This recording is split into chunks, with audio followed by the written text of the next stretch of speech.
Greetings everyone, this is Umby back again, and I know that this video is pretty late since week 4 is wrapped up and we're entering week number 5.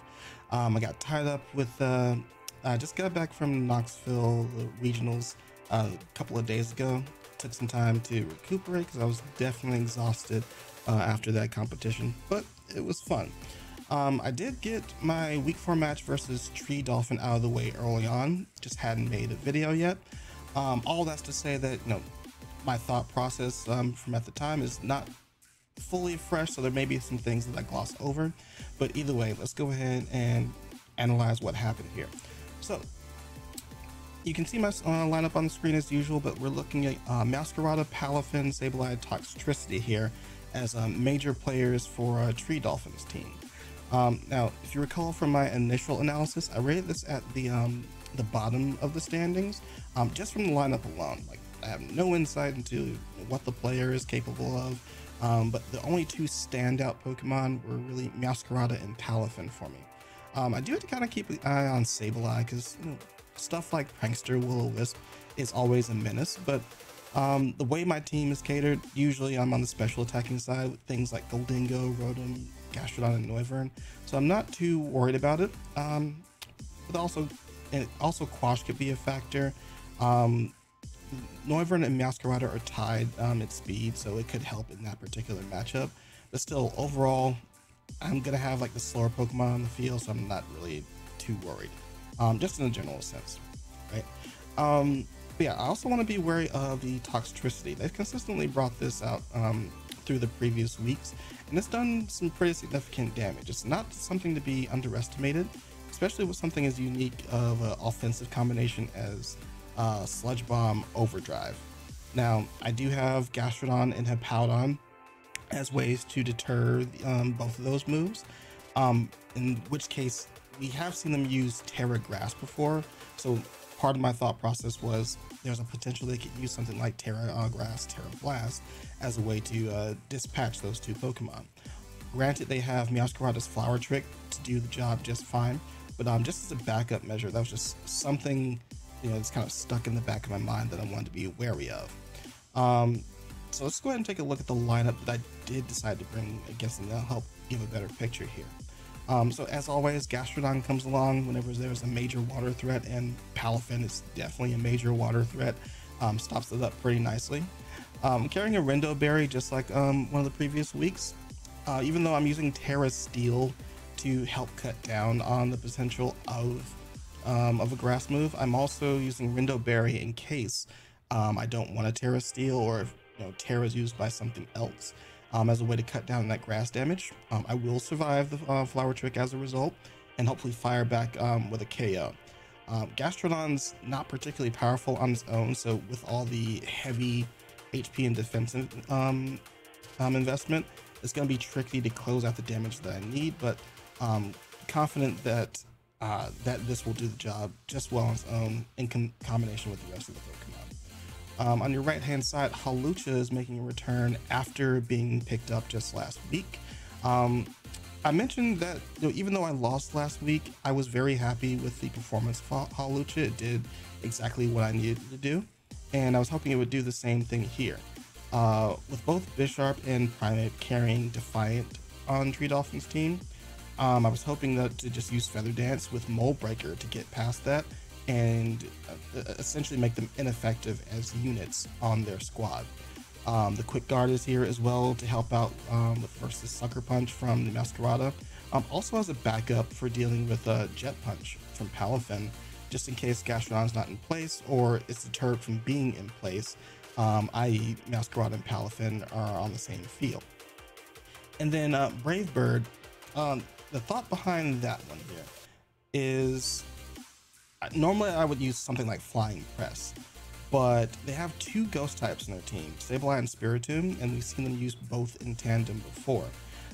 Even though Flying Press has the properties as far as damage goes of a flying type move, it is coded as a fighting type move at its base, which means that those two Pokemon are still immune to it. So just since this is going to be my only attacking move, just to make sure that there's some consistent damage across the board, opted for Brave Bird here. that's all that is. Our next row, looking at Lycanroc and Hippowdon, my usual Sandcore. I haven't been too impressed with these two Pokemon together. Well, Hippowdon's been carrying some weight, but Lycanroc itself has not been particularly impressive.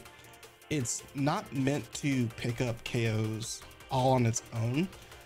Typically you would have the Tyranitar in place to double up with Rock Slides, so you get really strong spread moves right on top of each other, and potentially something like double flinches here.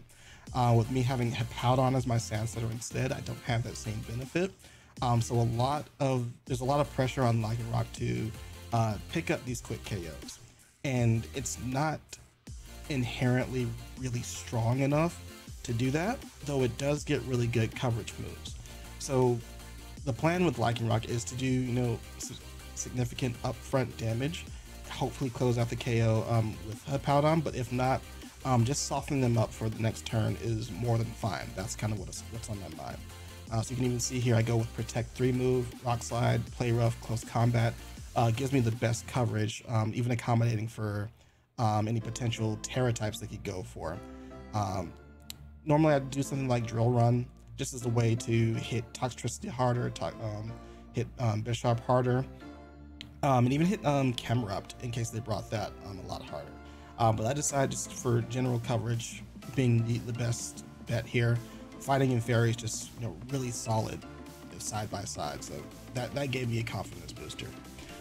Hippowdon's side though, doing something a little bit weird here. So we've got Stomping Tantrum and Slack Off as usual, but you can see Terra Fire and Fire Fang as my secondary move. Reason for this obviously is Meowscarada. Terra Fire to help protect against the Flower Trick. From full health I don't immediately go down, but gives me some confidence in case they do decide to start targeting the Hippowdon.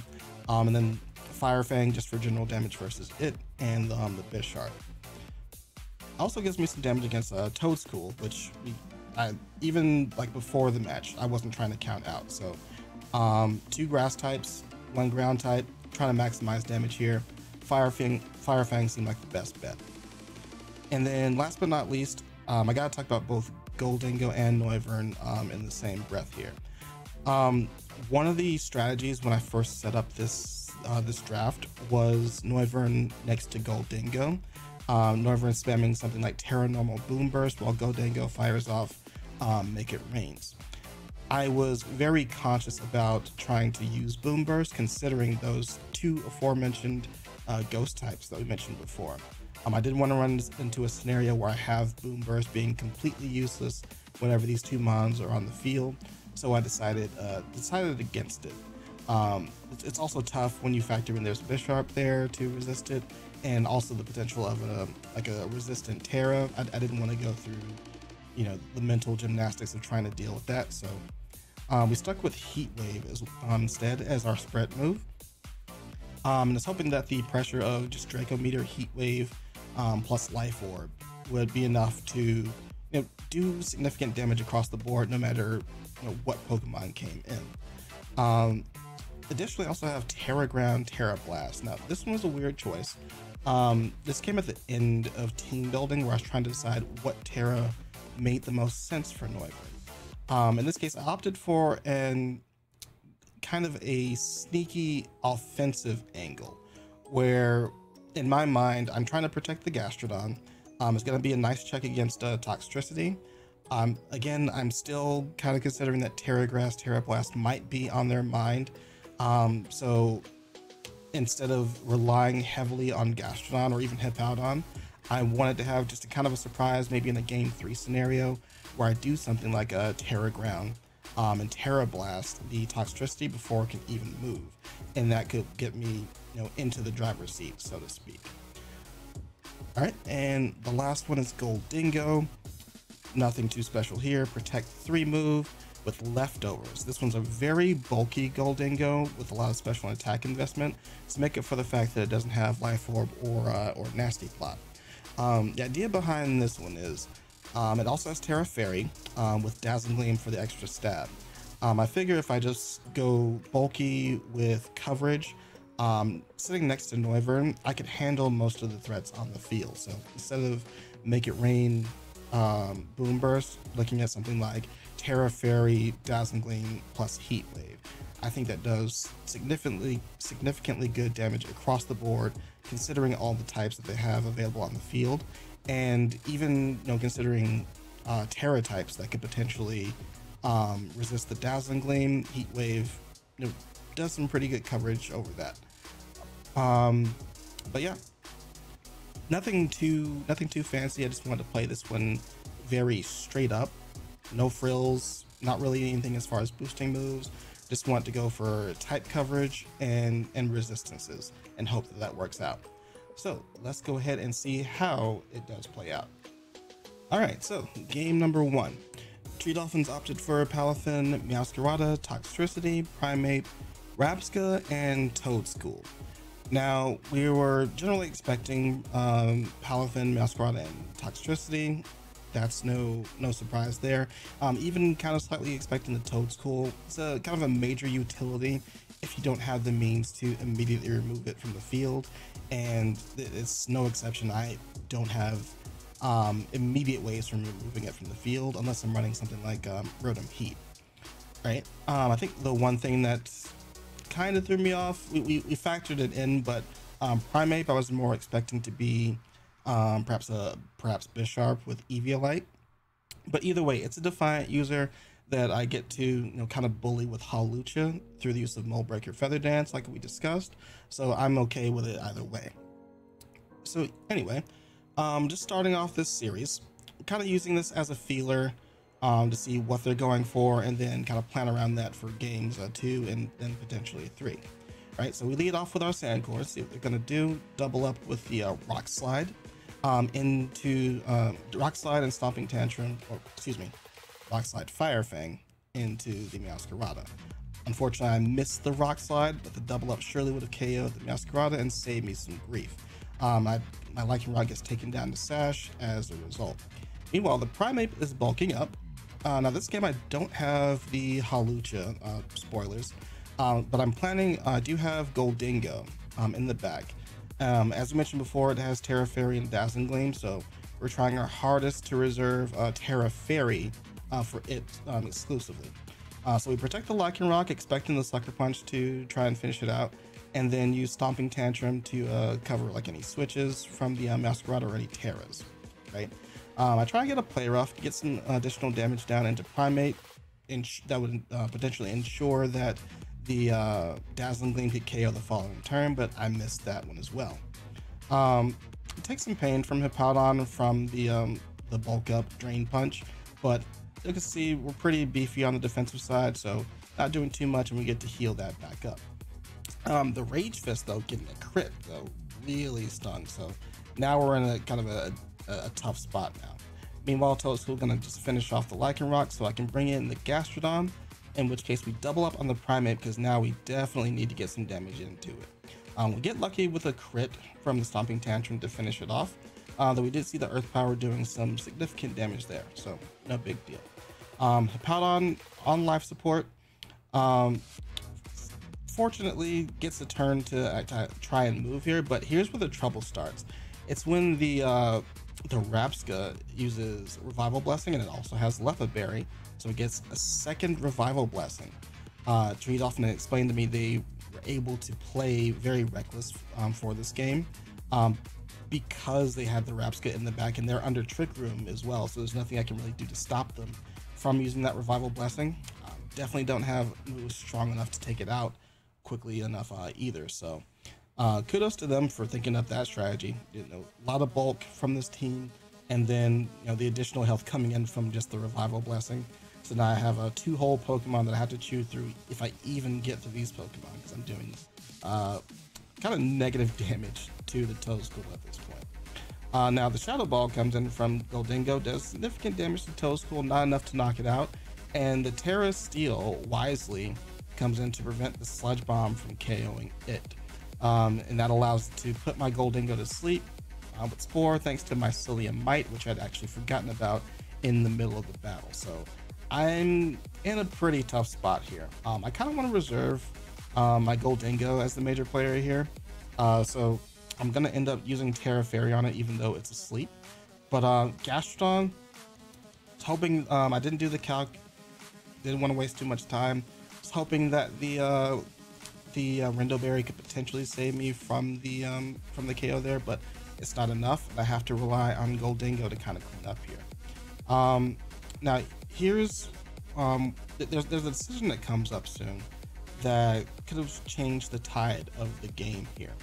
I am going to wake up pretty soon and fire off a Shadow Ball, but it's going to go into Meowscarada. So considering how many turns I've slept for, I can, like, not even just after the fact, this is something that should have been on my mind in the middle of the game. Since I've slept for so long, I'm expected to wake up this turn. It's an easy protect for Meowscarada into a Spore from the Toedscool.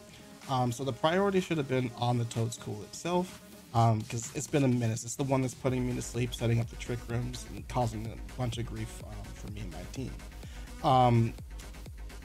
With the trick room still up and me not under threat of being KO'd immediately by the Meowscarada, I can go ahead and Shadow Ball the Toedscool, since it has to move last anyway if it wants to put me back to sleep. And then use the trick room to my advantage to get ahead of Meowscarada and go for KOs from there. I'm also recovering from leftovers, so that gives me a little bit of a threshold too, because I could have gone for like Dazzling Gleam on the following turn, which if they brought in Primeape, I get to knock out both Pokemon at the same time. If they bring in Rapska, it's a little bit trickier, but as long as I don't die immediately, that's another turn where I can still Dazzling Gleam, take out the Primeape, and now I'm 1v1 versus Rapska. Trick Room's gonna run out. I get a Protect to stall out that last turn of Trick Room and finish off the game with a Shadow Ball. But yeah, that moment in time was, something I didn't particularly pay attention to and and think around. But either way, well played from TreeDolphin with the strategy that they brought along with the double revival blessing to just outbulk my team essentially. All right, game number 2. We have some adjustments to make, but we're just gonna kind of go balls to the wall here. But my opponent's thinking the same. They've got a 1-up on me. They're willing to play even further reckless and just kind of tie this up here. So I bring out my Goldingo and Noivern, and just as we discussed, I'm gonna try some spread move damage. See the Heat Wave immediately on the Meowscarada, gonna be followed up by the Dazzling Gleam pretty soon. The Terra Fairy is gonna save Goldingo from a ton of pain from the knockoff, while Palafin surprisingly takes out my Noivern just from the use of Ice Punch. Even in zero form, still doing a ton just because Noivern is so frail. Now at this point, even though the Heat Wave's not stabbed from Noivern and it's not like the strongest Pokemon, with the Life Orb, I would imagine it KOs the Meowscarada. So I suspect that the Meowscarada is fairly bulky at this point. So that's something to keep in mind for later. Meanwhile, they bring in their Toedscool. Hawlucha showing Brave Bird can one-hit KO it. So it's a key factor in me closing out this match. Also a key factor here is going to be Gastrodon coming in, just taking the Jet Punch, no problem. And we also got Feather Dance coming in, making Primeape inefficient. Even with these bulk ups, it's not going to be able to do enough damage.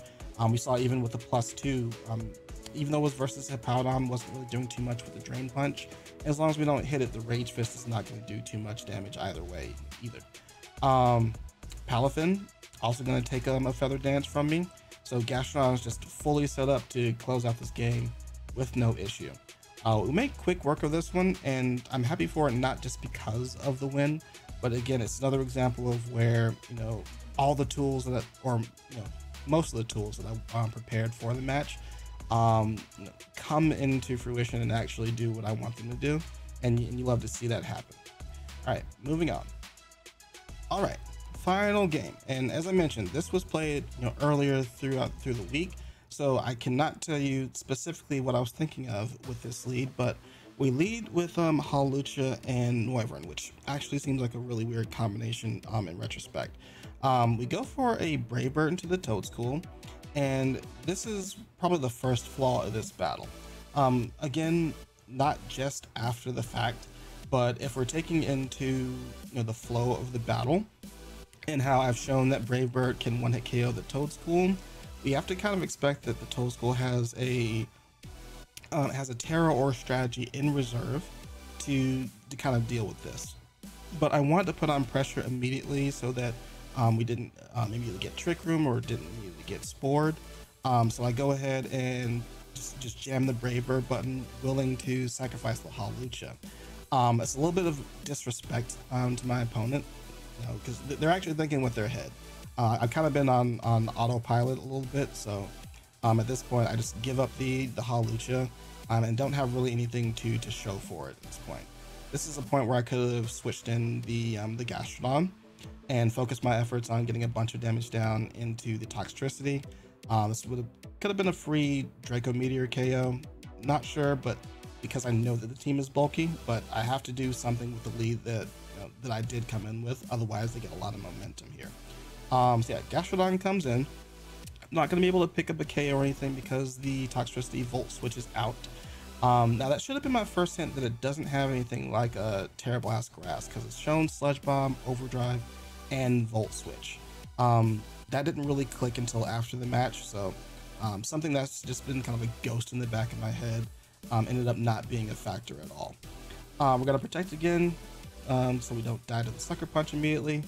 Expecting targeting from Meowscarada into the Goldingo this time, so we Terra Fairy immediately, and we try and take out the Toxtricity. This is why you see a this is why you're going to see a Shadow Ball instead of a Dazzling Gleam to try and take out the Meowscarada. This is another case where we can see just how bulky the Toxtricity is running, and this is causing so many problems. I'm not getting with this whole strategy of just playing straight up, I'm not getting any key KOs because their team is just so bulky and I have nothing to really augment my offense. So it's down to the Gastrodon here, who of course asleep and without Rindo Berry, without even a Terra, can't do the job of cleaning up the game for me. So well played to my opponent TreeDolphin here. I think they had a lot of interesting pieces that just kind of kept me on my toes. The way that they EV'd in particular as well, because I'm suspecting they didn't share the team with me. They're trying to reserve some strategies coming into the new week. But their team seemed very bulky based on the damage that was being done from me. Like even without Life Orb or Nasty Plotter Choice Specs on my Goldingo, I was expecting a lot more damage from the Shadow Ball going into that Toxtricity. Same thing from the Heat Wave from the Noivern. I literally just not done calcs and was a little bit too lazy to do so after I got back home, so haven't checked too much into it.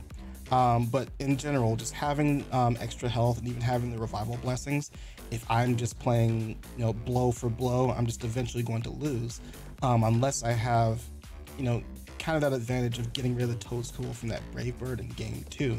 I'm not going to get the momentum I need to really bully their team the way that I want it to. Either way, good games and good luck into the coming weeks. For us, our next matchup is going to be against Dark Badger, so we're getting that scheduled soon, and the same flow of videos will come along. We'll do my matchup, but before that, we do have Week 4 replays coming up soon, so keep an eye out for that. Either way, I appreciate you watching. Make sure to leave a like and comment in the video if you don't mind, and I will see you in the next one. Take care.